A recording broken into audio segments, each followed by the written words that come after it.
Boa noite a todos, boa noite a todas. São 19h30. Vamos nos lembrar: se o pobre não tem, Deus não permanece. E aí, pessoal, tudo bem com vocês? Como é que vocês estão? Eu estou aqui nas minhas atividades. Hoje foi um dia bom, bastante coisa que eu fiz, né? Também foi um dia que eu descobri que eu fiz uma besteira nas minhas organizações, né? Mas fazer o quê? De vez em quando eu faço umas besteiras. Eu estou fazendo um arquivo das homilias, tanto das minhas homilias quanto das homilias do Papa Leão e do Papa Francisco. Ah, Bernardo, você vai fazer dos outros papas? Não sei, porque é muita coisa, né? Henrique, opa! Que felicidade encontrar o diácono Henrique aqui. Henrique, se quiser, a gente pode dividir a live, hein? Não tem problema, tá? Então, como eu estava falando, estou fazendo esse arquivo e eu estou fazendo de um sistema que eu coloco a fonte bruta, que é o texto, e eu uso uma inteligência artificial para dar uma arrumada no texto, fazer, vamos dizer, índices, fazer ligações, né? Para que a gente possa, vamos dizer, aproveitar mais, né? Então, por exemplo, ele vê as minhas homilias, vê as homilias que eu falo, por exemplo, sobre perdão, e junta todas, e vê as homilias que o Papa Francisco fala sobre perdão, e junta todas e fala, vê as homilias que o Papa Leão fala sobre perdão, e junta todas e faz um texto com isso, né? Só que eu fiz uma besteira, pessoal, perdi um monte de homilia, estou recuperando tudo. Ainda bem que alguma coisa eu tenho de backup, né? Mas é só para vocês verem que a vida da gente é complicada mesmo, né? Além de todos os trabalhos, de todas as coisas que a gente faz, a gente ainda passa por essas surpresas, né?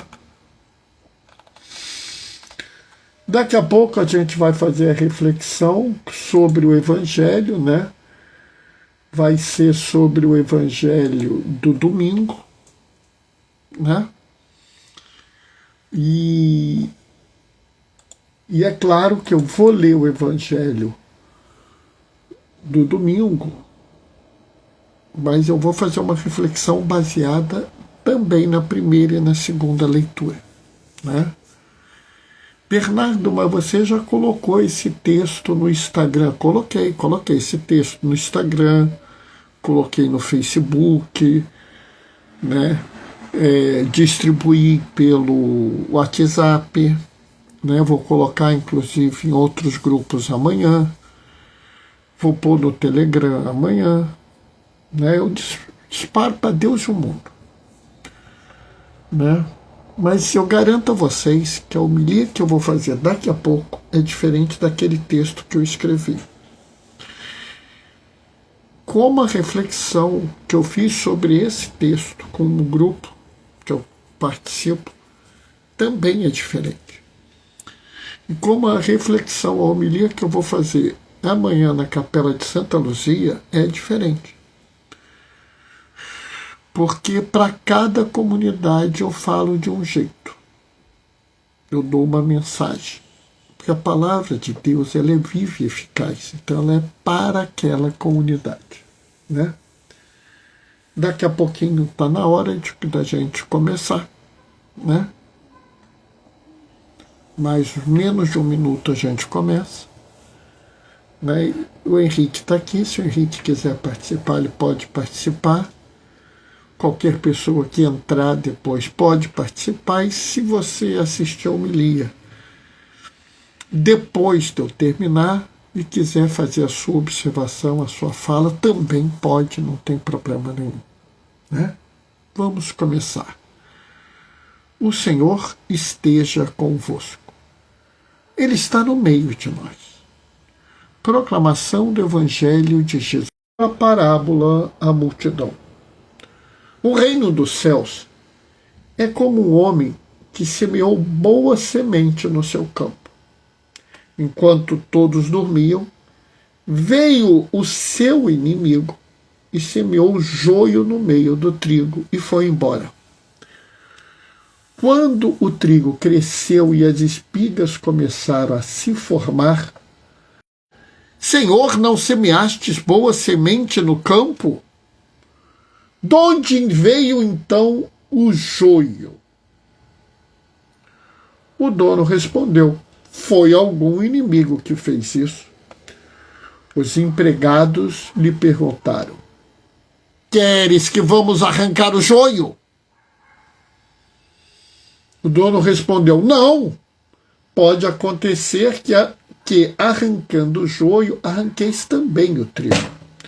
Deixai crescer um e outro até a colheita. No tempo da colheita, direi aos que cortam o trigo: arrancai primeiro o jogo, amarrai-o em feixes para ser queimado. Recolhei o trigo, porém, no meu celeiro. Jesus contou-lhes outra parábola. O reino dos céus é como uma semente de mostarda, que um homem pega e semeia no seu campo. Embora seja a menor de todas as sementes, quando cresce fica maior que todas as outras plantas, e torna-se uma árvore, de modo que os pássaros vêm e fazem ninhos em seus ramos. Jesus contou-lhes outra parábola.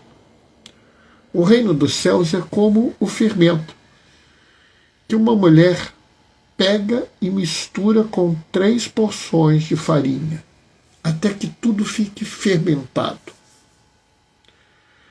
Tudo isso Jesus falava em parábolas às multidões. Nada lhes falava sem usar parábolas, para cumprir o que foi dito pelo profeta: abrirei para falar em parábolas, vou proclamar coisas escondidas desde a criação do mundo. Jesus deixou a multidão e foi para casa. Seus discípulos aproximaram-se dele e disseram: explica-nos a parábola do joio. Jesus respondeu: aquele que semeia a boa semente é o Filho do Homem. O campo é o mundo. A boa semente são os que pertencem ao reino. O joio são os que pertencem ao maligno. O inimigo que semeou o joio é o diabo. A colheita é o fim dos tempos. Os ceifeiros são os anjos. Como o joio é recolhido e queimado a fogo, e assim também acontecerá no fim dos tempos. O Filho do Homem enviará seus anjos, e eles retirarão do seu reino todos aqueles que fazem os outros pecar e os que praticam o mal. E depois os lançarão na fornalha de fogo. Aí haverá choro e ranger de dentes. Quanto aos justos, brilharão como o sol no reino de seu Pai. Quem tem ouvidos, ouça. Palavra da salvação. Opa, o Henrique escreveu aqui alguma coisa. Parabéns, irmão. Que Deus abençoe a sua missão. Saúde e paz. Que no tempo da colheita possamos ser o trigo. Amém. Muito obrigado, Henrique. Muito obrigado. Sabe, essa parábola, ela é fabulosa.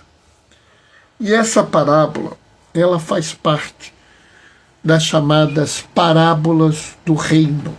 Então você tem a parábola do semeador da semana passada, a parábola do joio e do trigo, a parábola da mostarda, né?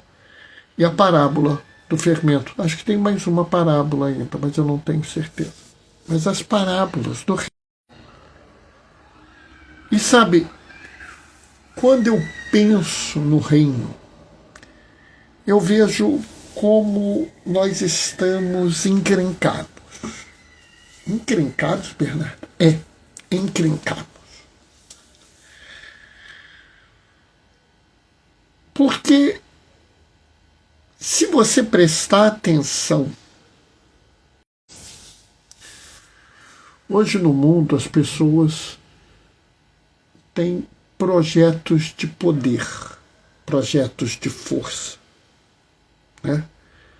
Projetos violentos, projetos de morte. E assim, é até duro a gente pensar nisso. Eu vivo falando para as pessoas quanto a humanidade gastou em armas no ano passado. Sabe, pessoal, é um número tão grande que é difícil de você entender. Porque foram praticamente 3 trilhões de dólares. Sabe, pessoal, você fala assim, a pessoa não entende. Então vamos entender. Você deve ter alguma ideia do que é 1 milhão, né? Você tem ideia do que são 1000. Se você tiver 1000 vezes 1000, você tem 1 milhão. 1 trilhão é 1 milhão de milhões. É um valor assim absurdo. 1 trilhão de dólares já é um dinheiro assim obsceno. Nós gastamos 3 trilhões. Para quê? Para armas. E não tem jeito, pessoal. A função da arma é matar.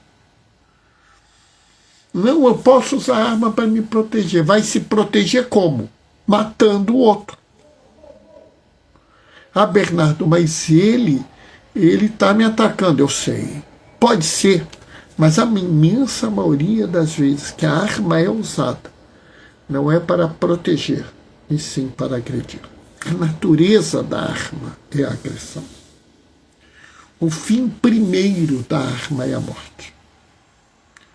É por isso que Papa Leão insiste na paz desarmada e desarmante.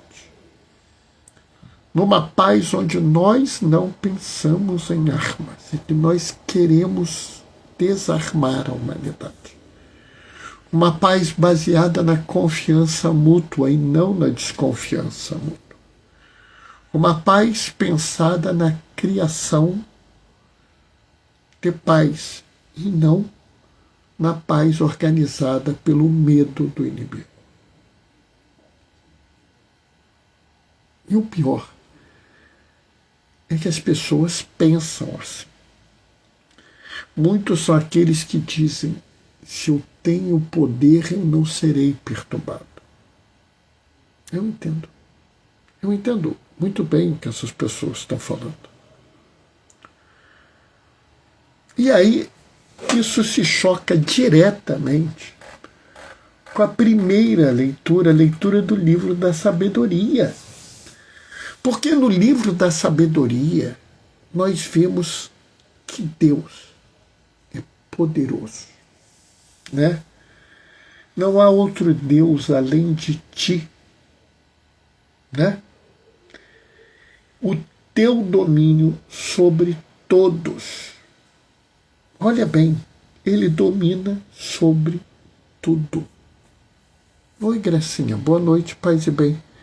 Então, o livro da sabedoria fala sobre um Deus de domínio absoluto, um Deus de domínio sobre todos, um Deus absolutamente poderoso. É aquele que muitos dizem que é o Senhor dos exércitos. E aí é interessante porque diz que o teu domínio sobre tudo te faz para com todos indulgentes. Olha só, ele é indulgente, né? Ele julga com clemência, porque ele domina a própria força dele. O Deus, Senhor dos exércitos, o Deus de poder absoluto, domina a sua própria força para julgar com clemência as pessoas. Por ser absolutamente poderoso, ele é indulgente.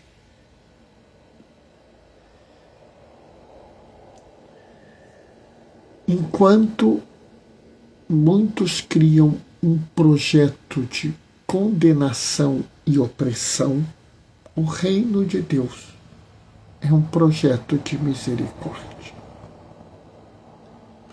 O nosso Deus é misericórdia. A justiça que a ferramenta da justiça dele é a misericórdia. Jesus é o rosto misericordioso de Deus, como nos ensinou o Papa Francisco na Misericórdia Vultus. E a gente pode ir além.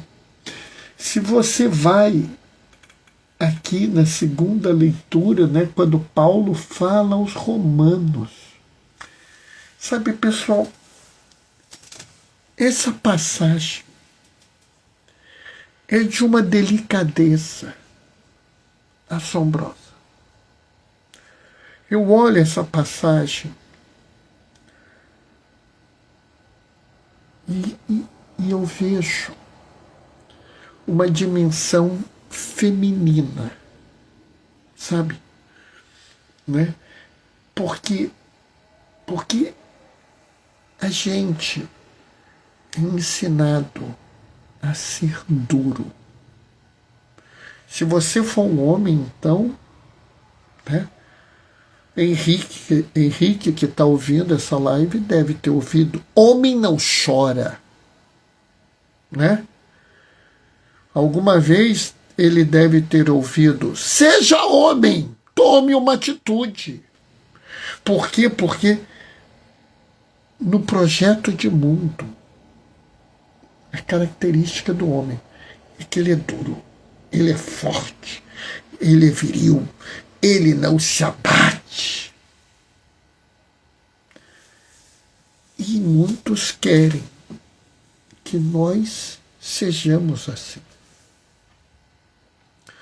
O santo, a santa, ele é forte, ele resiste à tentação, ele enfrenta os inimigos da fé, ela se afirma frente ao mal. O santo, a santa é forte, não cai, resiste ao mal.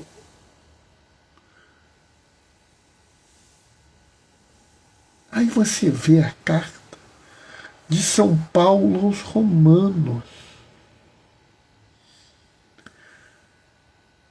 que o Espírito vem em socorro da nossa fraqueza. Olha que coisa doida!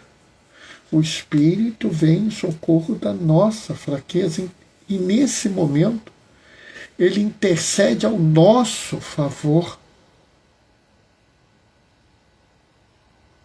Olha a delicadeza. Olha o carinho, o cuidado. Sabe, num mundo que prega os corações duros, as condutas rígidas, as posturas firmes, o reino de Deus é aquele que cuida dos fracos. O reino de Deus é aquele que se preocupa com os vulneráveis, que estende a mão para os pobres.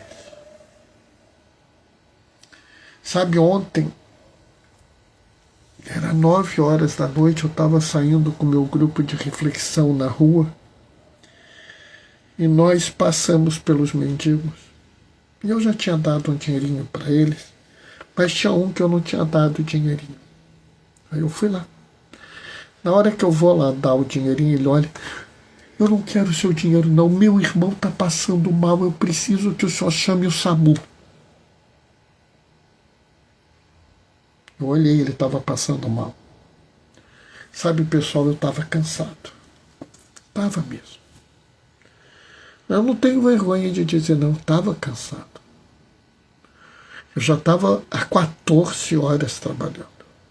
12 de plantão, mais 2 horas de reflexão. Queria ir para casa, eu não tinha jantado ainda, pessoal.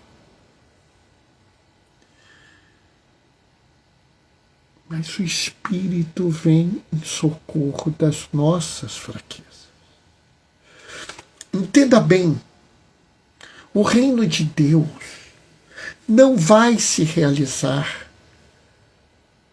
se a gente não assumir esse papel. O reino de Deus precisa ser construído na terra. E nós fomos construir o reino de Deus. E foi muito interessante que eu estava falando com a atendente do SAMU, e dali a pouco a atendente virou e falou assim, mas tem uma outra chamada aí. Aí eu levantei a cabeça e tinha um outro, que eu não sei quem é. Mas o atendente falou, fulano se chama Alexandre. Eu virei para ele, o senhor é Alexandre? Ele olhou assim, sou. Eu virei, o Alexandre já falou com a médica, está tudo resolvido. E sabe, isso é bom, porque mostra que o Espírito vem em nosso socorro das formas mais doidas possíveis. Porque você pode dizer, o Bernardo é um diácono, o Bernardo estava com seu grupo da igreja, mas aquele senhor que eu não sei quem é, eu nunca vi, não fazia parte do meu grupo, estava lá agindo. O reino de Deus também é preocupar-se com o outro, principalmente o vulnerável. E aí eu chego no Evangelho, eu volto ao Evangelho. E sabe, é impressionante porque a gente tinha refletido essa leitura. E a gente já estava terminando de atender aquele homem. Já estávamos tranquilos, estávamos para nos retirar, quando passa uma pessoa, uma senhora, e fala de formatura. Sai da frente, você está atrapalhando a rua! Eu imediatamente saio da frente. Porque a minha primeira reação foi que talvez eu tivesse diante de uma pessoa com uma dificuldade de locomoção,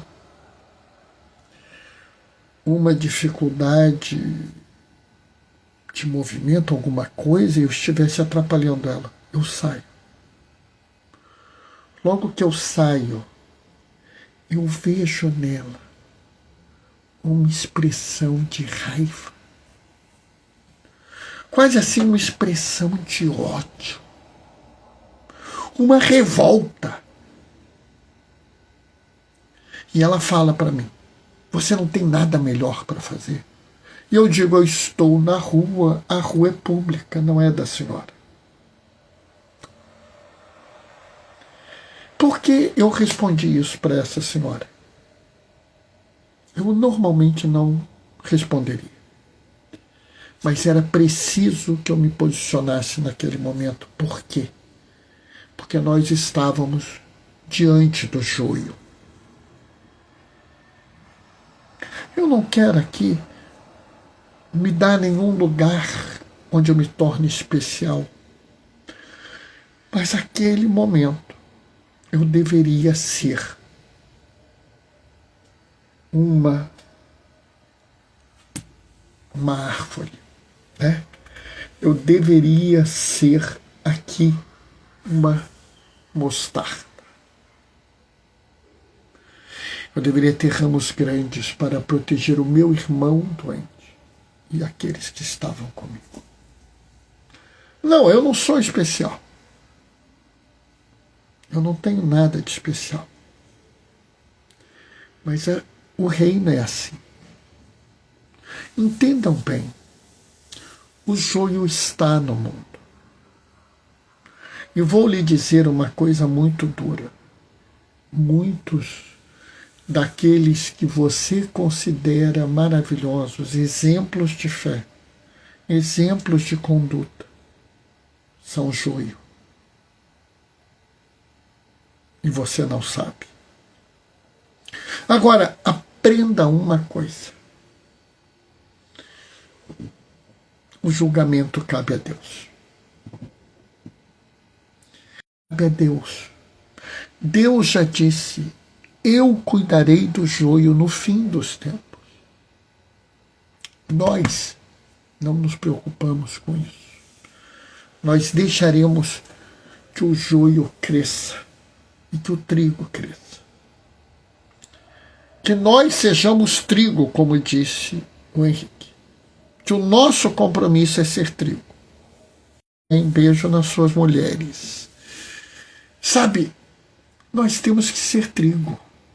Nós temos que ser amor, perdão e misericórdia. Nós temos que ser compromisso com a vida e com a dignidade. Nós temos que nos arrumar. Paz e bem, paizão, paz e bem, filho amado. Sabe, às vezes vai ser difícil. Nós temos que ser grão de mostarda. Deus plantou um grão de mostarda em você. E você é reino. E você vai criar o reino. E criar o reino às vezes é estranho. Porque os pássaros são pragas para os agricultores. Os agricultores não querem pássaros, porque os pássaros comem a colheita. Mas nós somos o reino. Nós protegemos os indesejáveis. Nós protegemos os excluídos e os marginalizados. Bernardo, como você vai fazer isso? Eu não sei. Eu não tenho a mínima ideia. Mas Jesus falou que o reino é fermento na massa. E sabe, é muito estranho que nós sejamos comparados com fermento. Porque fermento na época de Jesus não era o fermento químico que a gente tem hoje em dia. Era uma solução de leite que era alterado pelas bactérias, ele cheirava mal. O fermento era considerado algo impuro, algo trapaceiro. Tanto que os pães santos eram pães ázimos, pães sem esse fermento. Ué, Bernardo, então como é que o reino pode ser comparado com o fermento misturado na massa? Sabe por quê? Porque para os poderosos o reino é indesejado. Para os gananciosos, o reino cheira mal. Para os que querem oprimir, destruir e matar, o reino não presta. Mas nós que somos reino, estamos misturados no meio do mundo. Nós não podemos ser retirados. Estamos ali e ninguém sabe quem somos nós. E nós vamos crescer. E nós vamos produzir. Porque nós plantaríamos sementes de mostarda na terra boa do coração das pessoas. Eu acredito que mesmo aqueles que foram plantados como joio podem se converter e virar trigo. Por isso, não cabe a mim julgar e condenar ninguém. Não cabe a mim palavra de opressão ou violência. Não cabe a mim condenação. Cabe a mim dar a palavra do Senhor. Ser fermento na massa. Ser semente de mostarda. O reino vai crescer e vai libertar o mundo. Amém. 8 horas. Essa foi a reflexão de hoje, relativo ao domingo de amanhã, né? Espero que vocês tenham gostado, que tenha valido a pena. né? E vamos em frente. Amanhã não tem live, segunda-feira tem, tá? Amanhã não tem live porque tem um monte de coisa, como sempre, tá? Segunda-feira teremos live às 19h30. Então, vou me despedir, deixando a minha bênção. O Senhor esteja convosco, Ele está no meio de nós, por intercessão de Clara e Francisco de Assis. Desça sobre vós e permaneça para sempre a bênção do Deus Todo-Poderoso no amor, aquele que é Pai, Filho e Espírito Santo. Segunda-feira a gente se vê. Até lá. Beijos e bênçãos. Tchau, tchau, pessoal.